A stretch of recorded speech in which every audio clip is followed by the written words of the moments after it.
चलिए अपने आत्मा के ज्ञान और ध्यान की ओर।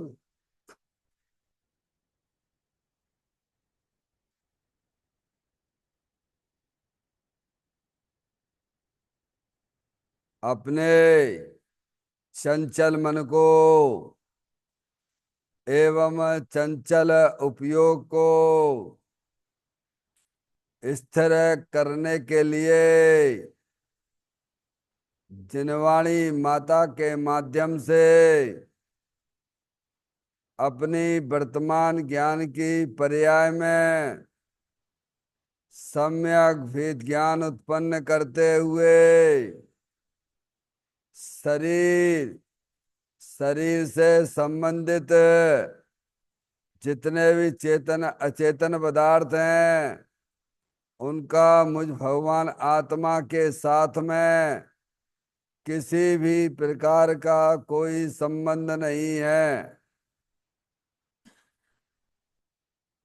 इस प्रकार समस्त पर पदार्थों में अपने संबंध की वृत्ति को छोड़ते हुए अंदर में जो अखंड ज्ञान ज्योति स्वरूप भगवान आत्मा है उसमें ही वर्तमान पर्याय का संबंध जोड़ते हुए कि मेरा यह भगवान आत्मा सदा काल शरीर आदि पर पदार्थों से भिन्न एकमात्र अखंड ज्ञान ज्योति स्वरूप ही है।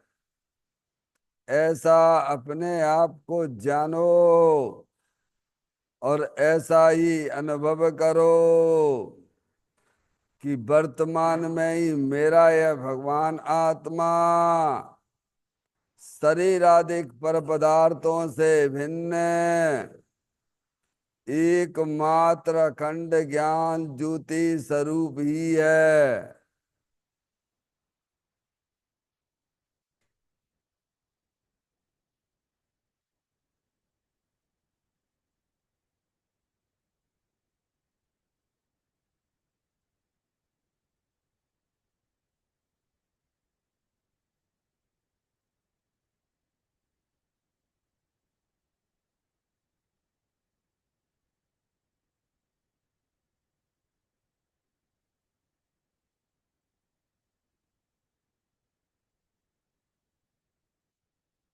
इसी प्रकार से संसार अवस्था में आत्मा की पर्याय में जो विविध प्रकार के पुण्य पाप के परिणाम दिखाई देते हैं वे समस्त परिणाम पर द्रव्यों की लक्ष्य से होने वाले भाव हैं। वे हमारे आत्मा का स्वभाव नहीं है। ऐसे समस्त रागादिक परिणामों में एकत्व बुद्धि ममत्व बुद्धि कर्तृत्व बुद्धि भोक्तृत्व बुद्धि तथा उन रागादिक परिणामों की ज्ञाता बुद्धि को भी छोड़ते हुए अंदर में जो अखंड ज्ञान ज्योति स्वरूप भगवान आत्मा है जो कि सदा काल शरीर रागादिक से भिन्न एकमात्र पूर्ण निराकुलता वाला है, सुख शांति के भंडार स्वरूप है। ऐसे गायक प्रभु परमात्मा में शरीर रागादिक का भी लक्ष्य छोड़ के मैं तो तीनों काल पूर्ण निराकुलता स्वरूप भगवान आत्मा हूँ। ऐसा अपने आप को जानो और ऐसा ही अनुभव करो कि वर्तमान में ही मेरा यह भगवान आत्मा शरीर रागादिक से भिन्न एकमात्र पूर्ण वीतराग आनंद मूर्ति स्वरूप है।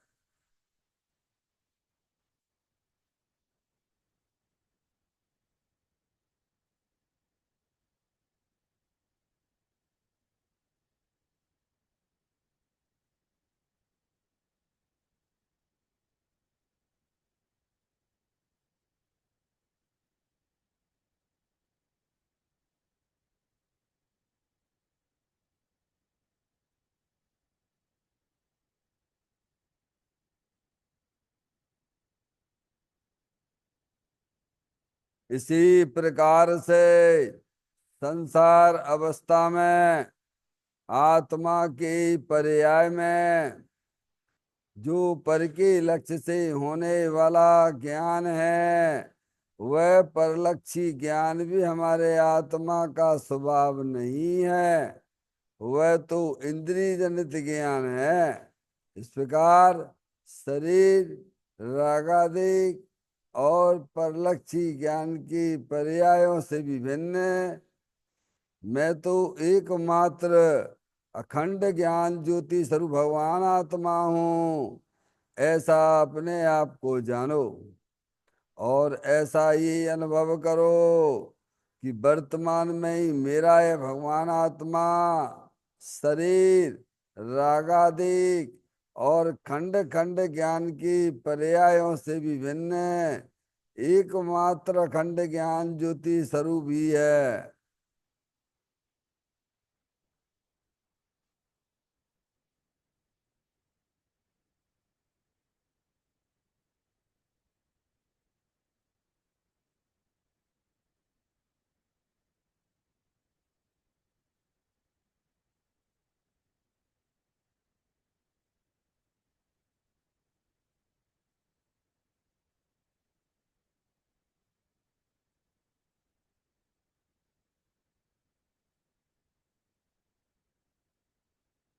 द्रव कर्म भाव कर्म नो कर्म रहित शुद्धात्म स्वरूपो हम। मेरा ये भगवान आत्मा सदाकाल शरीर आदि नौ कर्मों से भिन्न है। मेरा ये भगवान आत्मा सदाकाल ज्ञानावरणादि 8 कर्मों से भी भिन्न है। मेरा ये भगवान आत्मा सदाकाल मोह राग द्वेष भाव कर्मों से भी भिन्न है। इस प्रकार द्रव कर्म भाव कर्म नौ कर्म तीनों कर्मों से रहित मैं तो एकमात्र परम पवित्र शुद्धात्म स्वरूप हूँ, ऐसा अपने आप को जानो। और ऐसा ही अनुभव करो कि वर्तमान में ही मेरा है भगवान आत्मा तीनों प्रकार के कर्मों से रहित एकमात्र परम पवित्र शुद्धात्म स्वरूप है।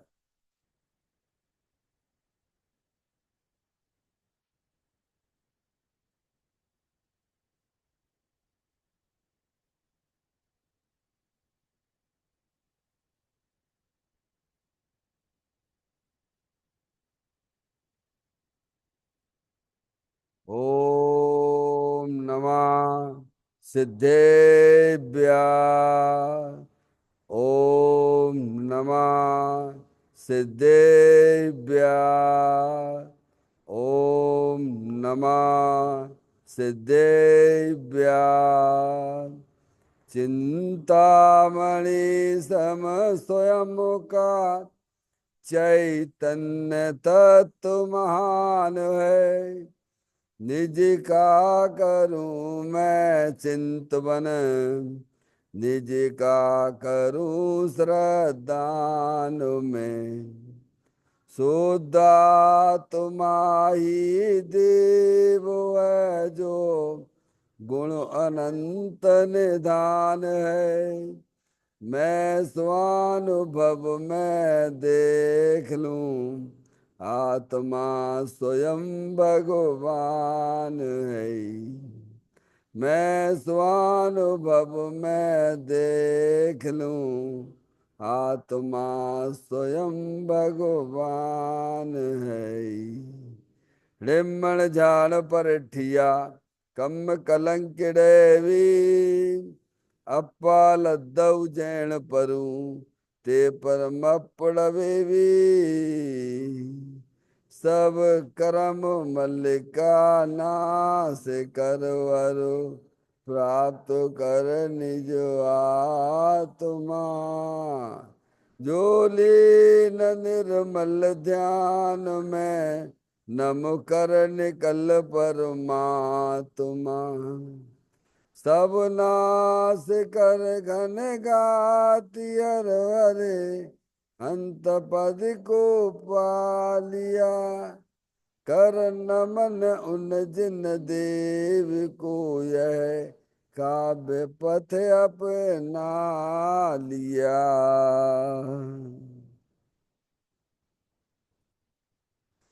श्री योगसार जी नामक परम आध्यात्मिक ग्रंथ स्वाध्याय हेतु में विराजमान है।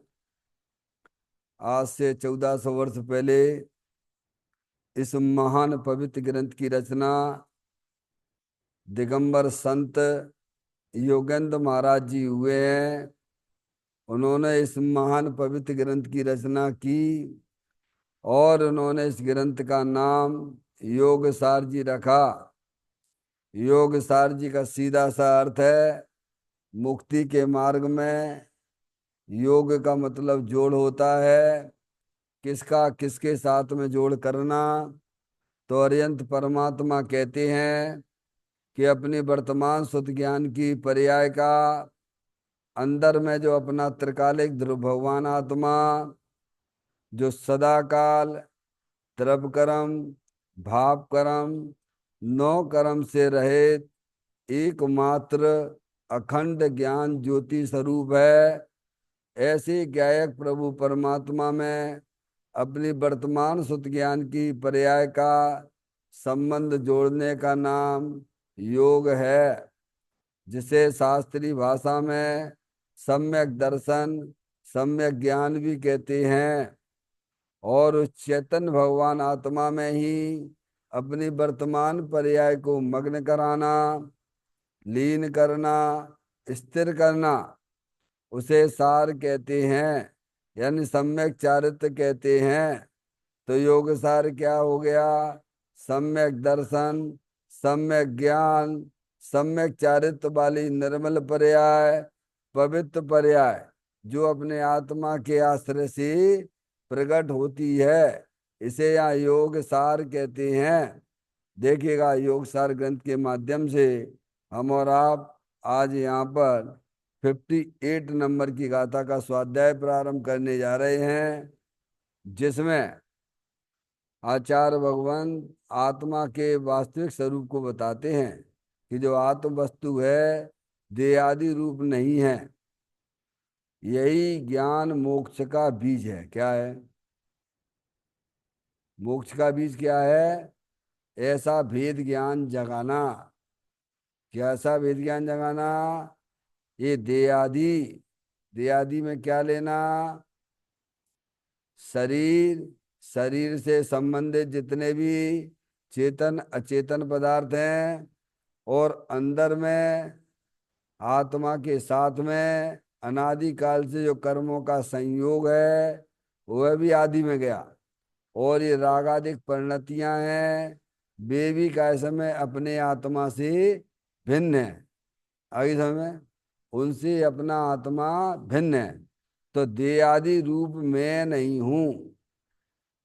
मैं कौन हूं? मैं तो ज्ञान स्वरूप हूं। तो ऐसा जो वेद ज्ञान है वही वास्तव में मोक्ष का बीज है। समझ गए आप? ये सच्चा ज्ञान, सच्चा ज्ञान, सम्यक ज्ञान, सच्चे ज्ञान को कहते हैं सम्यक ज्ञान। वही वास्तव में मोक्ष का बीज है। जैसे बीज के बिना वृक्ष की उत्पत्ति होना, उसकी वृद्धि होना, वृक्ष रूप परिणमन करना संभव है क्या? नहीं। ऐसे ही सच्चे ज्ञान के बिना आत्मा को सम्यक दर्शन ही नहीं होगा। तो सम्यक दर्शन ही नहीं होगा, सम्यक ज्ञान नहीं होगा, सम्यक चारित्र नहीं होगा, तो मोक्ष कहाँ से हो जाएगा? या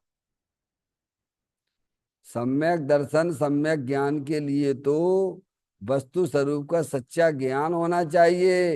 ये बीज है।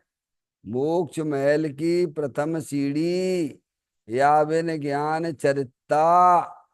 या मोक्ष का जो है बीज क्या है? सम्यक दर्शन सम्यक ज्ञान।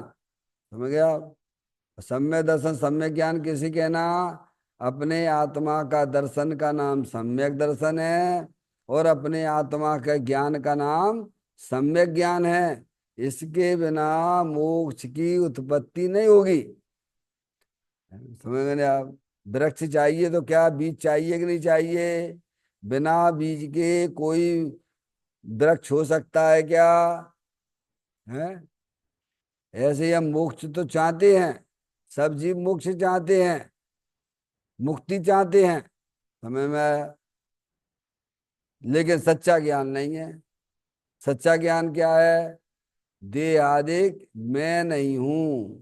कैसा? मैं एकमात्र अखंड ज्ञान ज्योति स्वरूप भगवान आत्मा हूं। तो मैं कौन हूं फिर?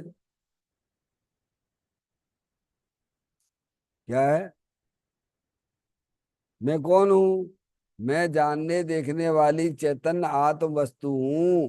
ये शरीर आदि मैं नहीं हूं। ये बीज है। समझ आया? ये बीज है। इसके बिना मोक्ष की उत्पत्ति संभव नहीं है।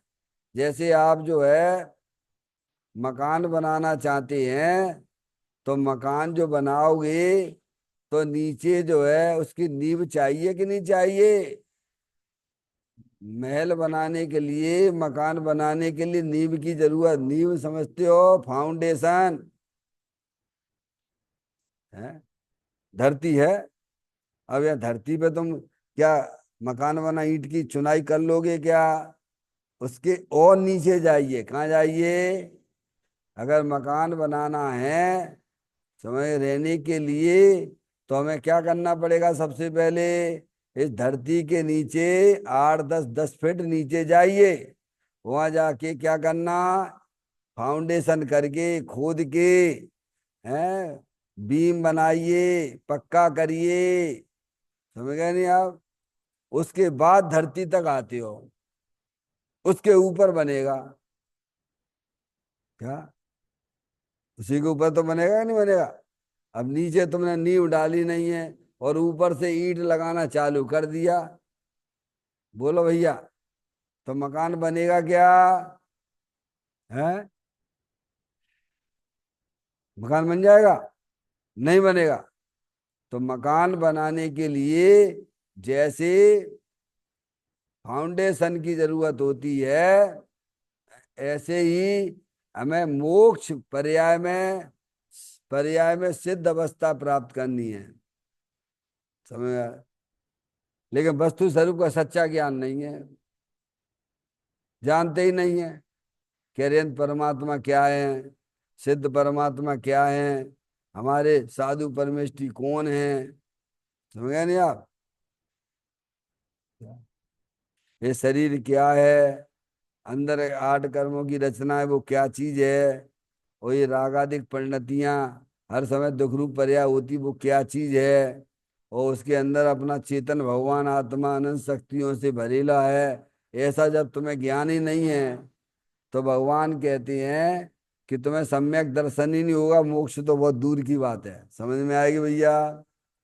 इसीलिए इस गाथा में दिगंबर संत हमें यह समझाना चाहते हैं कि देहादिक रूप में नहीं हूं, मैं एक जानने देखने वाली चैतन्य आत्म वस्तु हूं। ऐसा सच्चा ज्ञान ही मोक्ष का बीज है। क्या? ये फाउंडेशन है। क्या है ये? अब अपन क्या है? ऐसा भेद ज्ञान तो अपने शुद्ध ज्ञान की पर्याय में जागृत करते नहीं है। समझ नहीं करते हैं। बस अशुभ से हट गए और यहाँ आगे भगवान की थोड़ी बहुत पूजा भक्ति कर ली। समझ गए नहीं आप? उससे क्या हो जाएगा? ये तो हमने आपने अनंत बार किए हैं, एक बार नहीं अनंत बार किए हैं। तो इससे हमारे का संसार का अभाव हो गया क्या? माता जी, हो गया क्या? अगर आपको संसार का अभाव करना है, पर्याय में होने वाले दुखों का अभाव करना है, तो वस्तु स्वरूप का सच्चा ज्ञान करो। क्या ज्ञान करो? ये संयोग आत्मा के संयोग में अनादि काल से जो शरीर है वो जड़ है, अनंत पुद्गल परमाणुओं का पिंड है। वो अंदर जो 8 कर्मों की रचना है, अंदर है ना 8 कर्मों की रचना है ना? ये कर्म के उदय नहीं दिख रहे? ये शरीर जैसा हमें मिला है नाम कर्म से, आपको ये शरीर मिला है, समझ गए कि नहीं आप? आपके अंदर में दुख रूपी परिणतियां अलग हैं पर्याय में, और हमारी दुख रूपी परिणतियां अलग हैं, सबकी अलग अलग हैं कि नहीं है? हैं? तो ये आश्रव तत्व है, ये है इसमें। और फिर अंदर सब तुम भी जानते देखते हो, हम भी जानते देखते हैं, वो चेतन भगवान आत्मा है, अरूपी है, अनंत शक्तियों से भरेलो है। ऐसा सच्चा ज्ञान जिस ज्ञान में हो जाता है, जिसका ज्ञान करो, निर्णय करो, विचार करो, चिंतन करो, समझ नहीं आप? तो यहाँ यही बताना चाहते इस गाथा में कि देहादि रूप में नहीं हूं। यही ज्ञान, कौन सा ज्ञान? बस ज्यादा नहीं, शास्त्र का ज्ञान तो कर लिया, बहुत कर लिया शास्त्र का ज्ञान, लेकिन शरीर है सो मैं हूं। तो बोलो वो शास्त्र ज्ञान, उससे उससे मुक्ति मिलेगी क्या? शिव भूति मुनराज थे कि नहीं थे? हैं? उन्हें तो कुछ स्मरण ही नहीं रहता था कि गुरु जी ने क्या बोला। तो समास भिन्नम शब्द ही भूल जाते थे, तो उनका कल्याण नहीं हुआ क्या? हुआ। वे जानते थे कि शरीर रूपी छिलका अलग है और आत्मा अलग है, क्या जानते थे? वो उनका सच्चा ज्ञान है। कौन सा ज्ञान? ज्ञान तो आपने शास्त्र का तो कर लिया ज्ञान, लेकिन शरीर को निज रूप से जानते हो। और यहाँ कह रहे देहादि रूप मैं नहीं हूं। कैसा ज्ञान चाहिए मोक्ष के लिए? अपनी पर्याय में मोक्ष दशा प्रकट करने के लिए कैसा ज्ञान चाहिए? देहादि, देहादि में शरीर और शरीर से संबंधित जितने भी चेतन अचेतन पदार्थ हैं, वे मेरे नहीं हैं। क्या? अंदर में कर्मों की रचना है, वो भी मेरी नहीं है। अंदर जो रागादिक परिणतियां हैं, आश्रव तत्व हैं, पुण्य पाप के परिणाम हैं, वे भी मैं नहीं हूं, वे मेरे नहीं है। मैं तो एकमात्र अखंड ज्ञान ज्योति स्वरूप भगवान आत्मा हूं। ऐसा ज्ञान ही मोक्ष का कारण है। वो है भी, समझे? और ये नहीं है सब धर्म के नाम पे सब कर रहे हो आप। क्या? खूब दान दोगे, खूब भगवान की पूजा भी करोगे, भक्ति भी करोगे, लेकिन ये ज्ञान नहीं है आपके पास में। कौन सा? शास्त्र का ज्ञान भी है, दूसरों को समझा भी दोगे, क्या करोगे? दूसरों को समझा भी दोगे कि भाई साहब ये शरीर जो है ये पर है और आत्मा जुदी चीज है, ऐसा आप कहोगे, जनवाणी के अनुसार बोलोगे भी, लेकिन मानोगे क्या? मान क्या रहे अंदर में? मान्यता कैसी पड़ी है? शरीर है सो मैं हूं। तो वो तुम्हारा ज्ञान कोई मुक्ति का कारण नहीं कहलाएगा। मुक्ति का कारण कौन सा ज्ञान का बताया है? सच्चा ज्ञान। शरीर है सो मैं नहीं हूं। क्या कहा उन्होंने? शरीर और शरीर से संबंधित जितने भी चेतन अचेतन पदार्थ हैं, उनसे हमारा किसी भी प्रकार का कोई संबंध नहीं है। मैं तो एकमात्र अखंड ज्ञान ज्योति स्वरूप भगवान आत्मा हूं। माधुरी, कौन सा ज्ञान चाहिए मुक्ति के लिए? पर्याय में मुक्ति होती है, किसमें होती है? अभी पर्याय में तो हम बंधन जैसा अनुभव कर रहे हैं ना। मुक्ति कितने प्रकार की बताई है बोलो? 6 प्रकार की। माधुरी पता है? नहीं पता, कोई बात नहीं। पहली दृष्टि मुक्ति होती है, फिर अवरत मुक्ति होती है, फिर कसाय मुक्ति होती है, फिर प्रमाद मुक्ति होती है, फिर जीवन मुक्ति होती है, और फिर देह मुक्ति होती है। कितनी मुक्ति होती है माता जी? क्या? अब बोलो, तुम्हें कौन सी मुक्ति है? कौन सी मुक्ति चाहिए बोलो? अरे कौन सी मुक्ति चाहिए? सिद्ध भगवान वाली मुक्ति चाहिए? अरे पहले जो है दृष्टि मुक्ति चाहिए। क्या? सिद्ध भगवान जैसी मुक्तियां, सिद्ध भगवान वाली देह मुक्ति। देह मुक्ति कौन सी? भगवान सिद्ध भगवान को क्या नहीं है? शरीर नहीं है, हैं? आठ कर्म नहीं है, मोराग देश के परिणाम नहीं है। शरीर ही चला गया तो समझ लेना देह मुक्ति हो गई। शरीर का मतलब हो गया द्रव्य कर्म, भाव कर्म, नौ कर्म। समझ गए नहीं आप? वो सिद्ध भगवान, वहां पहुंचना है। कहाँ पहुंचना है? वहां पे। तो प्रारंभिक कहाँ से करना पड़ेगा मुक्ति के लिए? हैं? बोलो माधुरी। प्रारंभ कहाँ से करना पड़ेगा? एमए की क्लास पढ़ने के लिए बच्चा पैदा हुआ और उसे एमबीए एमए की क्लास में बैठा लो। क्यों? ऐसे ही करते हो? ऐसे ही करते हो? बच्चा जैसी पैदा भाव और एमए की क्लास में बैठा लो। हैं? अरे भाई 2.5 साल के, आजकल तो 2.5 साल के 3 साल के बच्चों को वो आपकी क्या बोलते हो? बोलो जोर से बोलो भाई। Nursery, pre nursery. नर्सरी नहीं, प्री नर्सरी। नर्सरी से पहले हूँ, प्री नर्सरी। और फिर पोस्ट नर्सरी। क्या?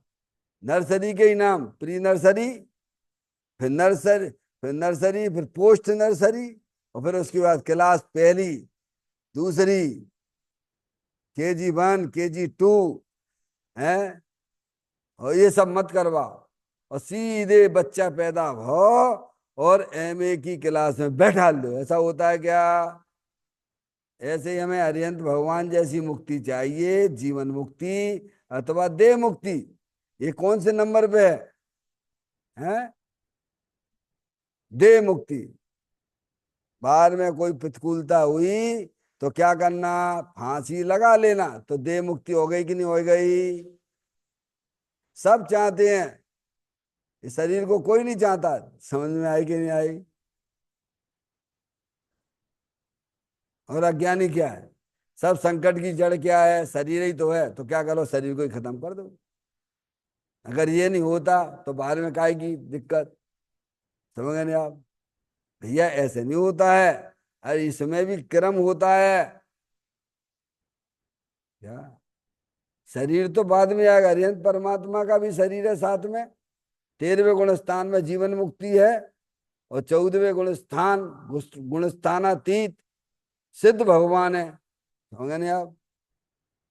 तो जो अगर आपको ये कहते हैं कि मोक्ष चाहिए, मोक्ष यानी अनंत दर्शन, अनंत ज्ञान, अनंत सुख, अनंत वीर जैसी परिपूर्ण निर्मल पर्याय जैसी आनंद चाहिए।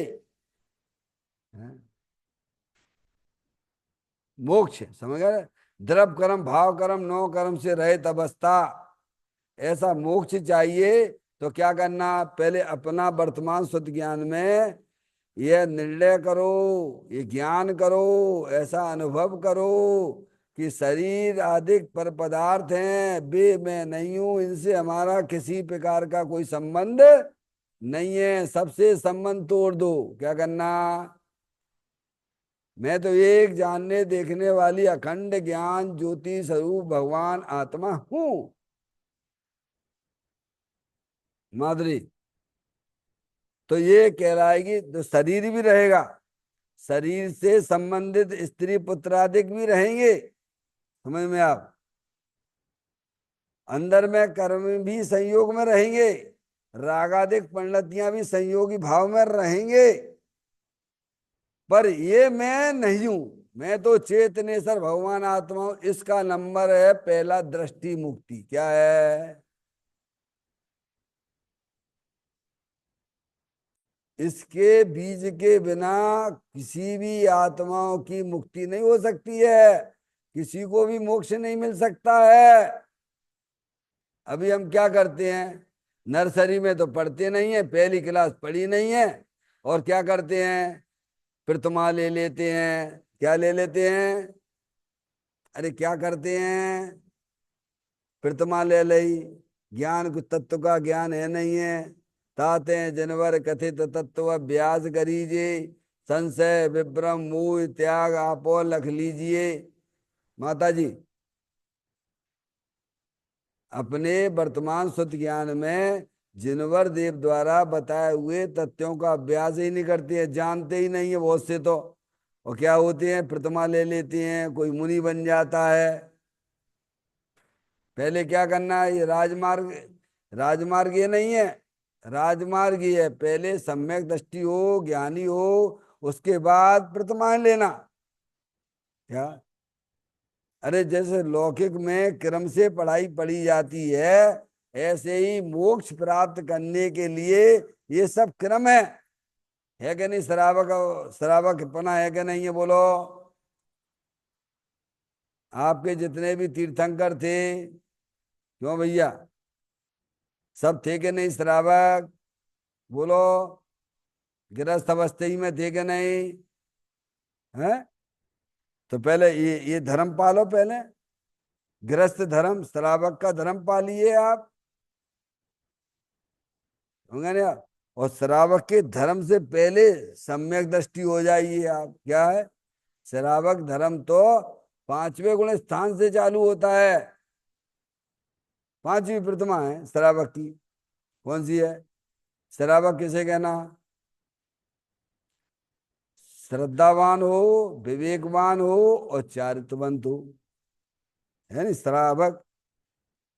श्रावक का है क्रिया, सा यानी श्रा यानी श्रद्धा है, वस्तु स्वरूप का सच्चा की श्रद्धा हो, ज्ञान हो, समझ गए आप। तो ये है वो श्रावक। तो उससे पहले, श्रावक से पहले, पहले भी होता है श्रावक से पहले अवरत सम्य दृष्टि होता है, पहले दृष्टि मुक्ति होती है। तो जो 6 प्रकार की आपको मुक्ति का स्वरूप बताया जाए गया है, वो सबसे पहले मोक्ष प्राप्त करने के लिए 6 मुक्तियां कौन कौन सी माता जी। पहली दृष्टि मुक्ति, फिर दूसरी अवरत मुक्ति, तीसरी कसाय मुक्ति, चौथी प्रमाद मुक्ति, पांचवी जीवन मुक्ति और छठवीं देह मुक्ति। समझ में आया भैया। अब दृष्टि मुक्ति पहले गई, इसके बीज के बिना देखा नहीं, ये दृष्टि मुक्ति है। शरीर रहते हुए भी शरीर में नहीं हूं, घर गृहस्थी में रहते हुए घर गृहस्थी ये मेरी नहीं है, मैं तो चेतनेश्वर भगवान आत्मा हूं। माधुरी, ये कर सकते हो कि नहीं कर सकते हो, बोलो भैया। पहला घर गृहस्थी ना छुड़ाइए। वो हम सबसे पहले हमारा वजन किधर जाता है, हैं कहाँ जाता है माता जी। पहले गृहस्थी छोड़ो, गृहस्थी छोड़ो, गृहस्थी संबंधित पहले भाव जो तुम्हारी आत्मा में उत्पन्न हो रहे हैं, उनसे पहले छुट्टी प्राप्त करो। क्या करो, पहले मिथ्या छोड़ो। क्या छोड़ो, पहले सबसे पहले मिथ्या मान्यता छोड़ो कि मैं तो चेतनेश्वर भगवान आत्मा हूं, कोई लड़का लड़की नहीं है, सब भगवान आत्मा है। स्त्री भी भगवान आत्मा है, बच्चा भी अपना भगवान आत्मा है। कौन है, हर जीव मात्र, एक इंद्री, दो इंद्री, तीन इंद्री, चार इंद्री, असंगी संगी, सब ये शरीर के भेद हैं, उनमें सब जानने देखने वाली चैतन्य आत्म वस्तु है, सब भिन्न भिन्न है।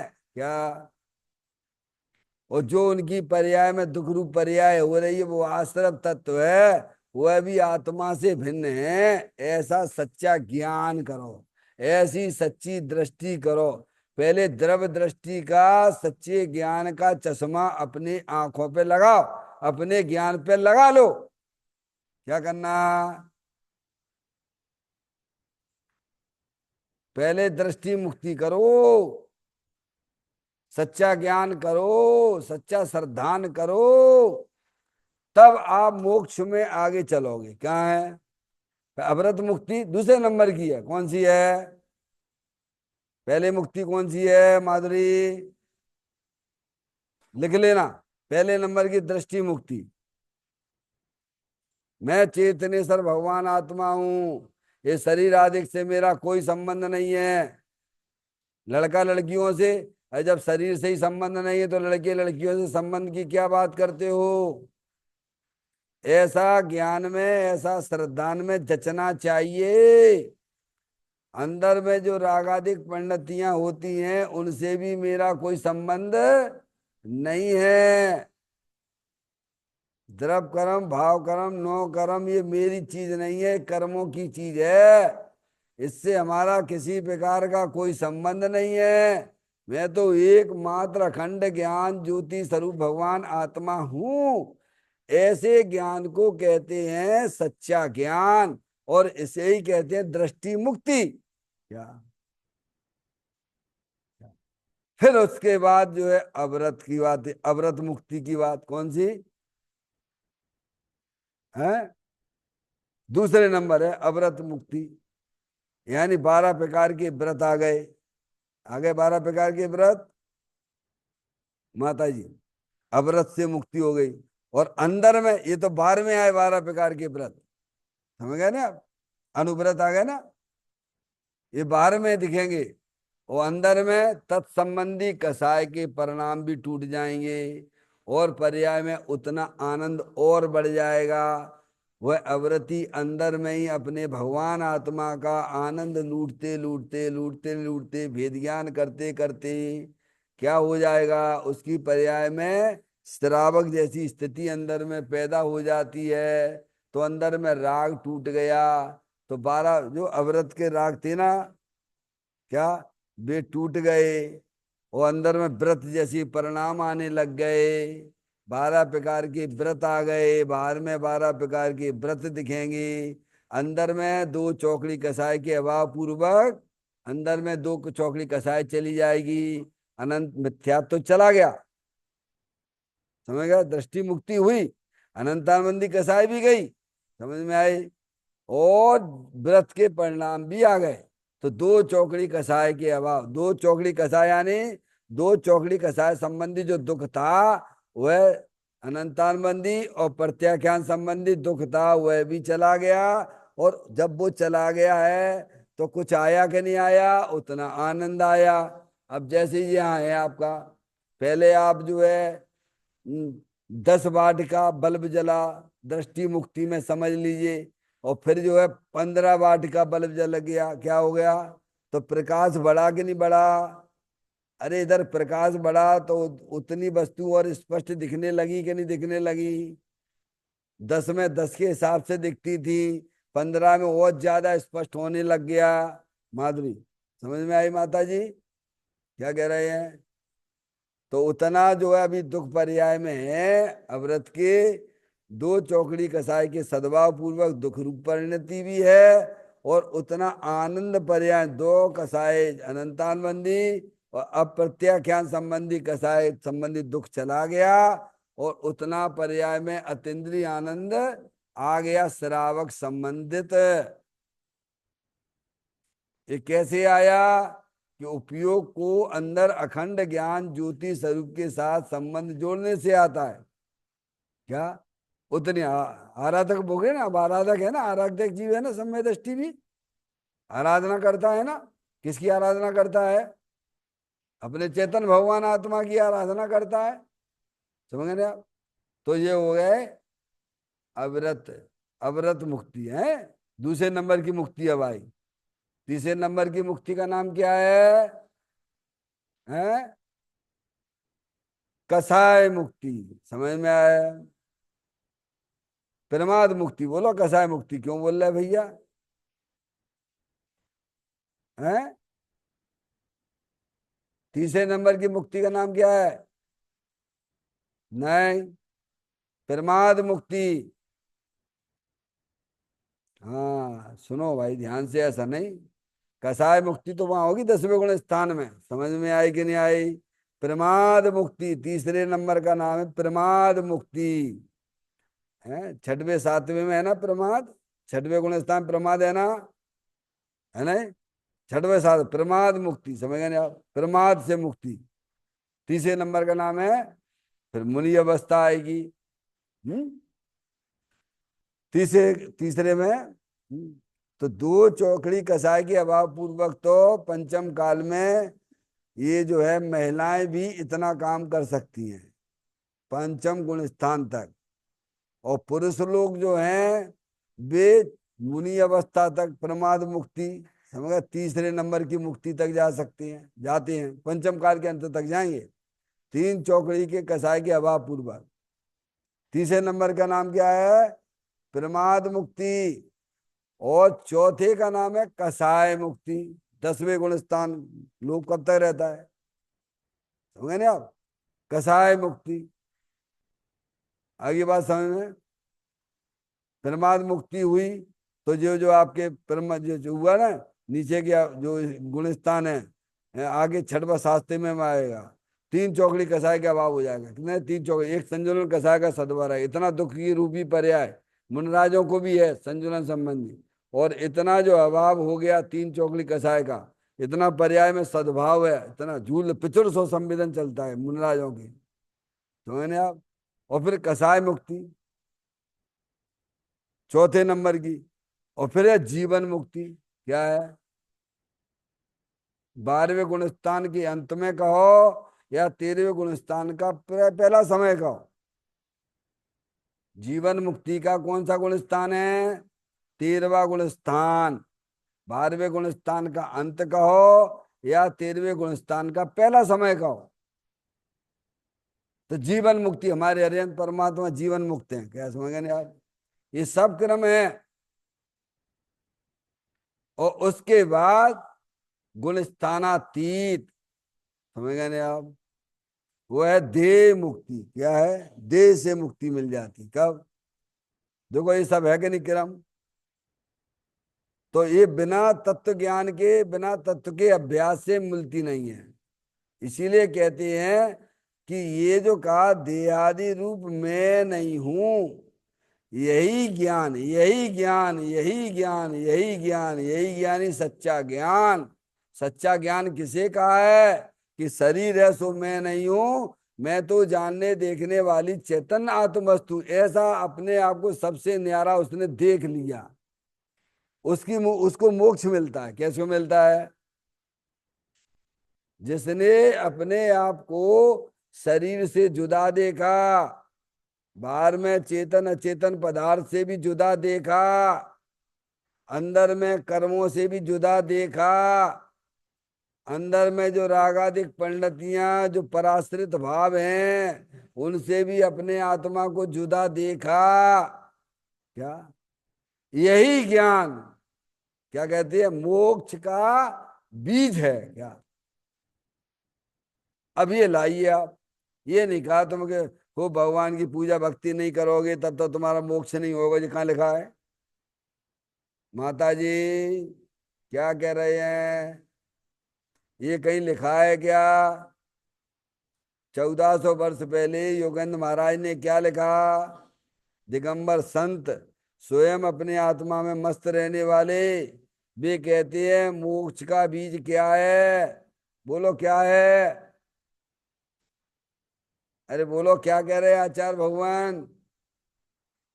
कौन सा ज्ञान चाहिए मोक्ष के लिए? मोक्ष रूपी पर्याय, निर्वाण रूपी पर्याय प्राप्त करने के लिए कौन सा ज्ञान चाहिए?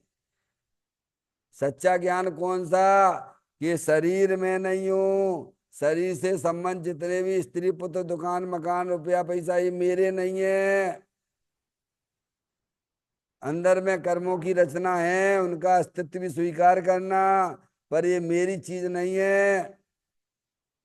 अंदर में हमारी आत्मा की पर्याय में दुख रूपी पर्याय आश्रय तत्व है, उनका भी अस्तित्व है, पर ये मैं नहीं हूं। मैं तो एक जानने देखने वाली चैतन्य आत्म वस्तु हूं। ऐसा सच्चा ज्ञान चाहिए मोक्ष प्राप्त करने के लिए। क्या?